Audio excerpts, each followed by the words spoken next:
Avec nous dans Parcours de vie sur Fin Auvergne, Olivier Bernasson, le président du site pêcheur.com. Bonjour Olivier Bernasson. Bonjour. Lancé en 2002 depuis Ghana, le site internet pêcheur.com est aujourd'hui numéro 1 en Europe dans la vente en ligne d'articles de pêche. Olivier Bernasson, président de pêcheur.com, va porter un regard sur cette fabuleuse histoire, son histoire. Vous l'aurez remarqué, nous sommes dans un lieu différent de celui de d'habitude. Nous ne sommes pas à l'espace Renan, nous sommes au cœur de la foire exposition Clermont-Ferrand-Cournon, dans un des décors qui symbolise le monde du numérique, le monde du connecté. Et c'est une des raisons pour lesquelles nous avons fait venir Olivier. Architecte de formation, Olivier, vous bifurquez rapidement sur les métiers de la publicité et du graphisme, d'abord en tant qu'indépendant, puis dans une agence à Rion au début des années 90. En 97 et 98, avec votre frère, vous créez 2 sociétés et vous allez très rapidement, en fait, vers un site communautaire entièrement gratuit, un site internet pêcheur.com. Pourquoi ? En fait, la question, elle est double. Pourquoi le monde de la pêche ? Et pourquoi, immédiatement, en 97, avoir misé sur le monde du web ? Alors, pour 2 raisons. La première, ça a été d'abord une forte conviction qu'il fallait que je fasse quelque chose sur Internet. Voilà. C'est un média que j'ai découvert au milieu des années 90. En 96, j'ai fait mes premiers achats sur Internet aux États-Unis. Et c'était encore très très rudimentaire, mais ça fonctionnait. Et donc très vite, j'ai su qu'il fallait, il y avait un vrai besoin de. Comment expliquez-vous cette intuition ? Je ne sais pas si c'est une intuition, une faculté de rêver ou de faire autre chose que j'étais en train de faire et d'avoir un projet à un peu plus long terme. Toujours est-il que ça a été une évidence. Voilà. Et la pêche n'a été qu'une des choses possibles. J'aurais pu faire quelque chose sur l'architecture, parce que vous l'avez dit, j'ai une formation d'architecte. J'aurais pu lancer un projet sur le graphisme, parce que ça a été un métier, et ça m'a passionné, et ça me passionne toujours. Et ça a été sur la pêche, parce que la pêche est aussi une de mes passions, une grande passion, la pêche à la mouche notamment. Et que donc ça a été la pêche. J'avais acheté des noms de domaine, dont pêcheur.com, en 97 et 98. Et donc, fin 2000, on a lancé le portail pêcheur.com. Tout est allé très vite, on en parle dans un instant. Je vais juste demander à nos amis du son de bien vouloir augmenter le volume des baffles qui sont derrière nous, parce que c'est très difficile de travailler. Il y a 500 personnes autour de nous. Si vous pouviez augmenter le son, merci Georges de faire le nécessaire. Pêcheur.com s'oriente en 2002 vers une activité de e-commerce en intégrant la composante logistique pour devenir distributeur à part entière. Vous avez confié à nos amis du journal de l'Écho, au départ, nous avons créé Pêcheur.com uniquement pour la recherche et le développement de nos 2 autres entreprises. Passionné de pêche à la mouche, je ne trouvais rien à l'époque qui me plaisait sur Internet. C'est de là que m'est venue l'idée de proposer un site sur la pêche. C'est exactement ça.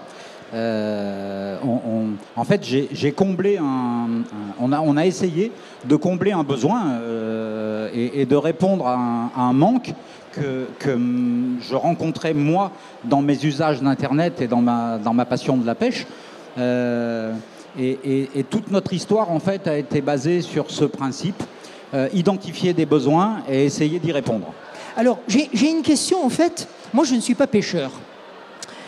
Mais je sais que le monde de la pêche est un monde qui affectionne, par définition, la proximité.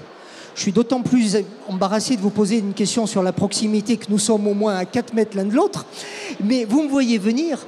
Est-ce que cette notion de proximité, que vous vivez au cœur de la pêche, le site même, le monde du net, ne l'évacue pas? Alors, c'est une des premières objections que j'ai rencontrées de la part des professionnels de la pêche, de certains pêcheurs eux-mêmes, qui me disaient « Jamais tu vendras une canne à pêche sur Internet, parce qu'une canne à pêche, on a besoin de la toucher, on a besoin de l'essayer. Et c'est vrai, mais c'est vrai pour à peu près tous les produits. On a besoin d'essayer des chaussures, et il s'en vend des millions de paires sur Internet. Et on a besoin d'essayer une canne à pêche, mais on en vend des dizaines de milliers par mois aujourd'hui. Et pour diverses raisons. Et vous pensez que le pêcheur.com, qui est d'abord un site commercial bien évidemment, est quelque part devenu un site communautaire des pêcheurs? Ça vous fait sourire? La question vous fait sourire, Olivier? Oui, alors, c'est au cœur de nos stratégies actuelles. C'est-à-dire qu'on a commencé comme un site communautaire où les gens se rencontraient, venaient parler sur des forums, venaient se donner des conseils. On est devenu le plus gros distributeur d'articles de pêche sur Internet en Europe, avec l'offre la plus large du monde. Il n'y a pas un site qui propose aujourd'hui une offre plus exhaustive que la nôtre. Et on est en train de revenir au communautaire avec...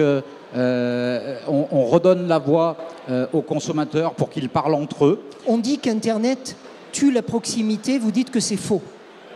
Oui, Internet, c'est un média, c'est un moyen. Internet, c'est ce qu'on en fait. C'est vrai pour les réseaux sociaux, c'est vrai pour maintenant la plupart des choses qui sont là et pour la plupart des choses qui vont venir. Alors, le succès, il est là aujourd'hui. Pêcheur.com, ce sont 50, j'ai bien dit 50 salariés, 50 000 visiteurs par jour, 1,5 million de visites par mois, entre 17 et 20 millions de chiffres d'affaires à peu près chaque année. Comment faites-vous pour toujours aller de l'avant? Parce que, en fait, c'est la première fois qu'on fait une émission tous les deux, mais ce n'est pas la première fois qu'on se voit. On a déjà travaillé ensemble sur des salons, des forums. Et je vous trouve toujours d'un calme, toujours d'un... Oui, c'est ça, d'une sérénité qui est incroyable. Et vous générez 20 millions de chiffres d'affaires par an.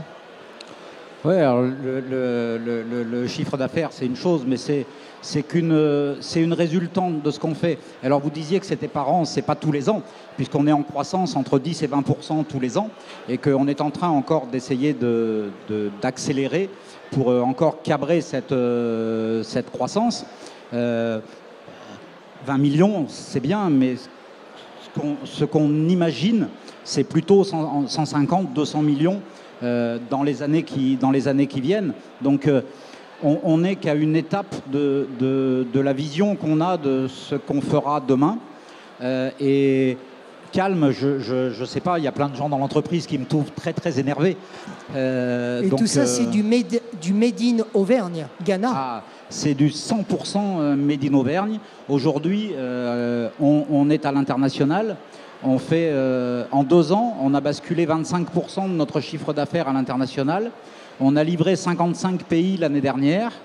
Et on fait du commerce mondial depuis l'Auvergne. Un dernier mot. Est-ce qu'aujourd'hui, votre téléphone sonne pour que des grandes marques soient référencées chez vous et vous disent « S'il vous plaît, Olivier Bernasson, référencez-nous sur lepêcheur.com » ? Non, parce que les grandes marques sont déjà toutes là depuis belle lurette. Aujourd'hui, on a des nouvelles marques qui arrivent et on est très, très, très heureux de les accueillir puisque notre vocation, c'est d'être exhaustif. Notre but, c'est de tendre toujours vers l'exhaustivité de l'offre. Donc, on n'aura jamais fini. On recule toujours la limite. Donc, toutes les marques qui souhaitent travailler chez pêcheur.com sont les bienvenues. Une dernière question, Olivier Bernasson. Notre émission est diffusée sur plusieurs sites. On va les citer, le journal de l'écho.fr, mais aussi et surtout fanauvergne.fr à travers l'émission Parcours de vie. C'est quoi pour vous être fan de la région Auvergne ? Ah, c'est tous les jours commencer par se souvenir et ensuite dire et répéter, que ce soit à l'extérieur de l'Auvergne ou en Auvergne, que si notre aventure a été possible, c'est parce qu'elle a été menée et conduite et réalisée en Auvergne. Ailleurs, ça n'aurait pas été possible. On est arrivé à l'endroit où on est, même si ça n'est qu'une étape, parce qu'on était en Auvergne. Merci beaucoup Olivier Bernasson d'avoir été notre invité exceptionnel au cœur de ce décor ici à la Foire Exposition Clermont-Ferrand-Cournon. Merci à Georges Abicatar qui a réalisé, qui a mis en images d'autres émissions à suivre dans un instant sur ce même site. Vous avez toutes les vidéos possibles à retrouver. Merci.